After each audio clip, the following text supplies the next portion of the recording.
Yo, what's going on, guys? Jared here. Today I have a new deck profile for you, and it's going to be a Tearlaments deck profile. I know, it's tier, it's not exciting, it's pretty boring, but it's post-Photon Hypernova, first of all, and I just need for you guys to understand where I'm at with it. Being a competitive player and wanting to do well at the highest tier of events, I need to know how this deck functions inside and out, and the only way that me and or you are going to learn how this deck functions inside and out is to be in the driver's seat of this wheel to know where to be able to stop it, right? You need to know where you can hurt this deck, where to interrupt it properly, and stuff like that. This also helps me for if a ban list comes out, I am already prepared in knowing how this deck can function and to where in the different directions it can go, right?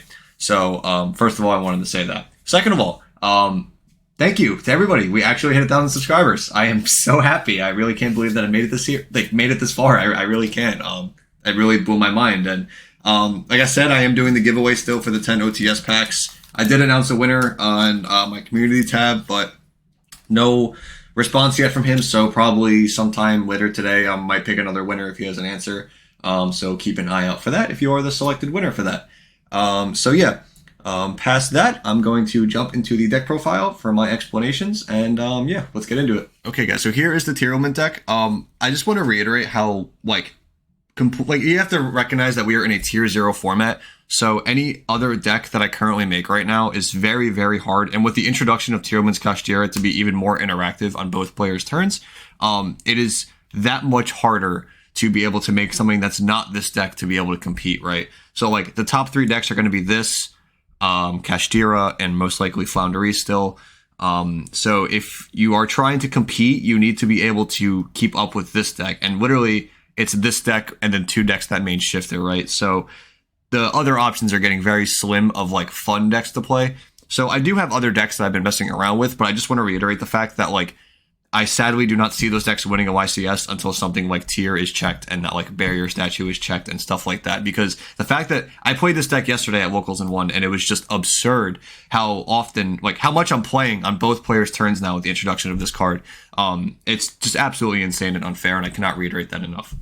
This build is very streamlined. It is not teched out or anything like that. This is the most streamlined build just so you can maximize your mills and always play on both players' turns also. So now after just so you can get a little bit into my head of why I'm doing the ratios that I am, we can get into it.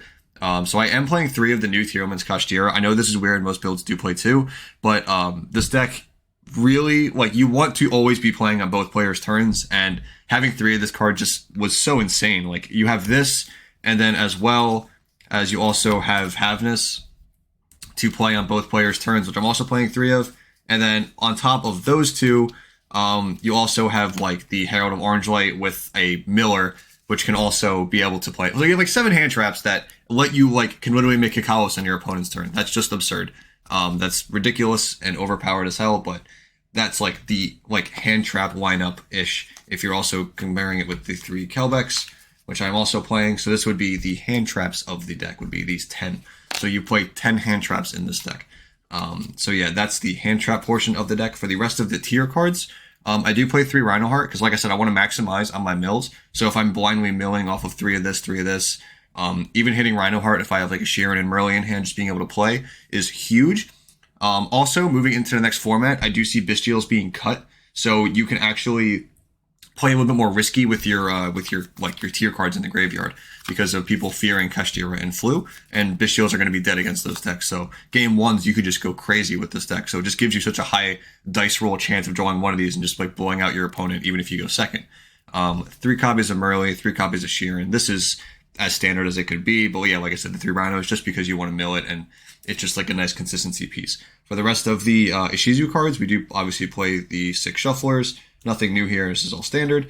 I do opt for the 3 Agido. Again, you just want to mill. If you mill, you hit one of these. You mill million cards. Any of these can hit any of these. Normal tier stuff. Absolutely crazy. That is it for the monsters of the deck. Is just a very clean lineup. There is nothing crazy in here. No crazy text. This card is just bonkers. I really can't reiterate enough how crazy this card is. Be it when it's milled, being extra mills. Your Havness can turn from a mill 3 to a mill 5 on turn 0 if they hit it. It's just nuts. It's just nuts. Now moving on to spells, we have 3 copies of Perlino, obviously. I choose to play 3 copies of Scream because moving into this format, the trap cards end up being more and more important, especially something like Tearlaments Meta Noise, especially being able to book down a Kashtira player's monster is super important because they cannot keep playing for the most part. If they go like Special Unicorn, you Meta Noise it, their turn will most likely end unless they specifically have like Birth Fenrir on top of that, which is like pretty unlikely. So yeah, like I just think Meta Noise is a crazy card with the triple Scream. So this is just like a new card that you feel like is going to be pretty standard in Tearlament. I'm not main decking Tearlament's Crime because I don't think it's necessary currently with the way that the game is. But for the rest of these spells, we are playing the power cards, which are instant, and the terraforming, of course, because 4 Paralino is broken. And then we also have 2 talents. I am not playing tasking right now, not because I don't have it, but because, like I said, I do believe that the less amount of Bystials that are in the game right now, the worse tasking is. So currently, with the way that the competitive scene seems to be playing their decks, tasking does not seem great. It seems like a great side deck card to play it going into a board. But Talons just seems superior to me currently. It could change. Even this card is like been iffy with me. And then for the last 2 cards is just 2 Solic to round it off. I just think that these 3 are the best against like all of the other strategies that aren't here. And this card's just having the sick here to always send guys is ridiculous. So this is a 42 card main deck, but you could just cut the 2 talents and make it 40. Surprisingly enough, I actually saw somebody selling like a tier core minus like this for like $150. So like this deck is actually like getting kind of affordable. It's weird just because nobody wants to play it.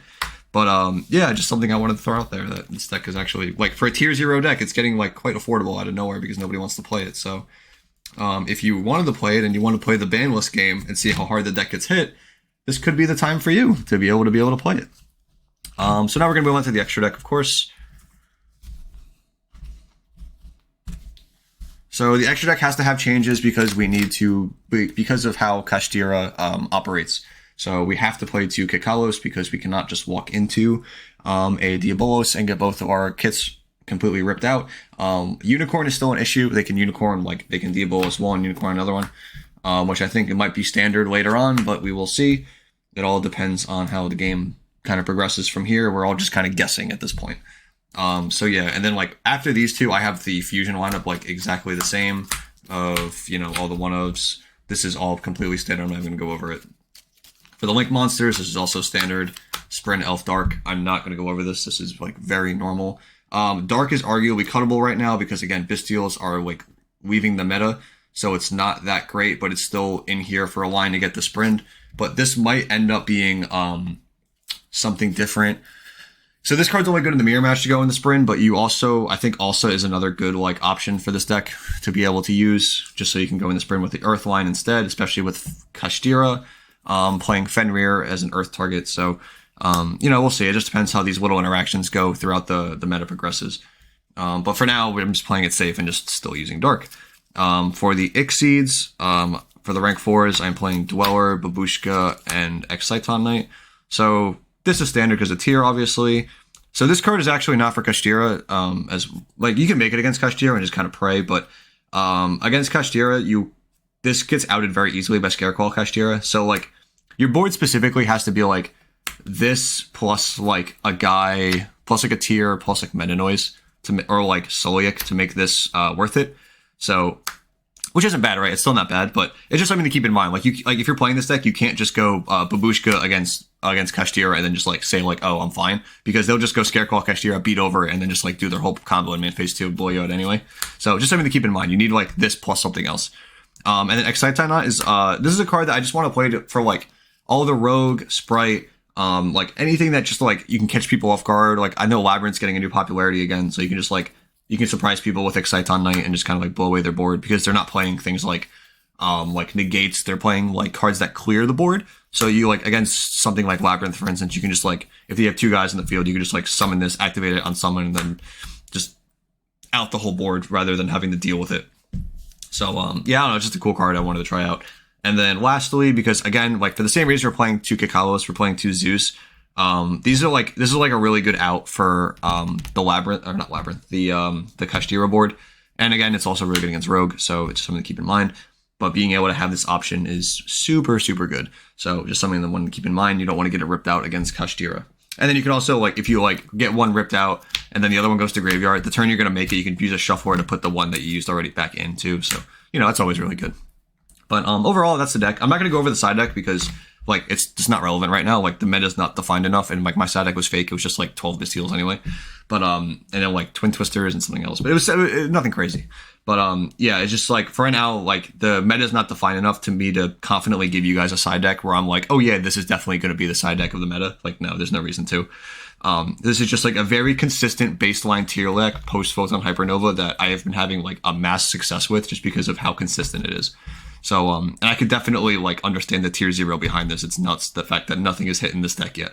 But overall, I hope you guys enjoyed this deck profile and the reasonings behind it. I'm not just like making this stuff for nonsense. I do, you know, obviously know what I'm kind of talking about a little bit to understand some of the like reasonings for why cards are certain ratios in here and stuff like that. So if you guys have any questions, please feel free to put them in the comments below. Do not forget to subscribe. And again, I really appreciate it. And thank you guys for 1,000 subscribers again. You guys are amazing. So I will see you guys in the next video, and bye.